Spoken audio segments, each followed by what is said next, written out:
Good morning, Umingan! Magandang balita sa lahat po ng mga magsasaka dito sa bayan ng Umingan dahil inulunsad ng Dole Regional Office kasama ng LGU Umingan at sa pangunguna ng ating mahal na Mayor Michael Carrion Moniz Cruz at ang ating hardworking ABC President, Sir Fernando Bobet Moniz Cruz. At ngayong araw magaganap ang turnover of hand tractors project para sa ating mga napiling benepisyarong magsasaka dito sa bayan ng Umingan.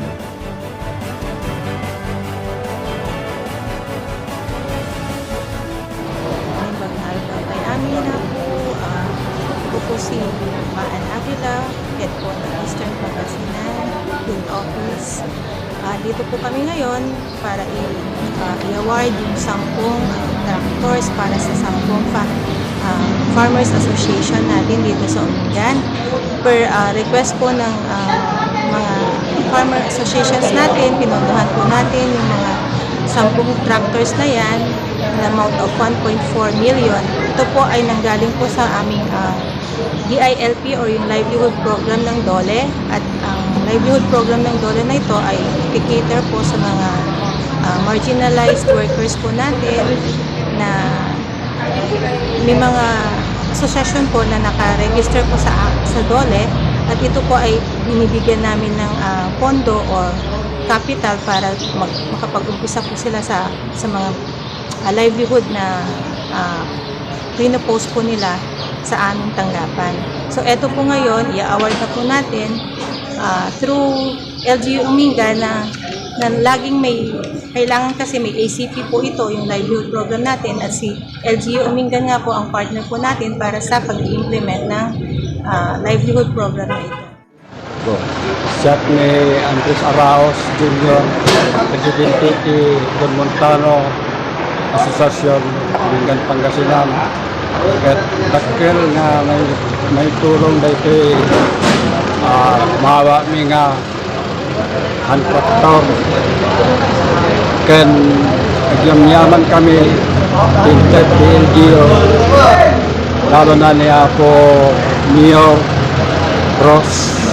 Kaya dakil di panyamanan nita may kanda kami ti kasaran mi ti agtalon. Salamat po.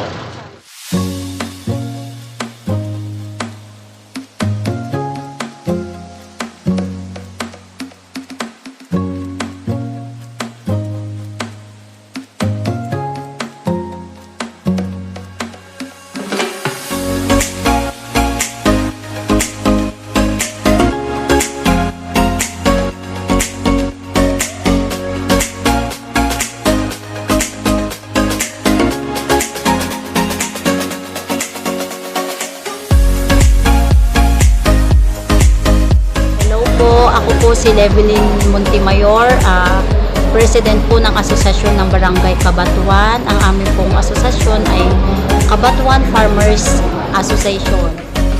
Ito po ay nakakapagbigay po talaga ng malaking tulong sa amin bilang magsasaka sa aming barangay. Sanang ipaabot ang aking pasasalamat sa aming Mayor Michael Cruz, kay ABC President Bobet Cruz, at saka sa mga LGU Umingan na bumuo po na ito, at sa Dole po. At maka-less po ng gastos. At yun po, para sa aming member din po, malaking tulong po talaga itong bagay na naibigay po sa amin ng Dole, ni Mayor, at ng LGU Umingan po. Maraming salamat.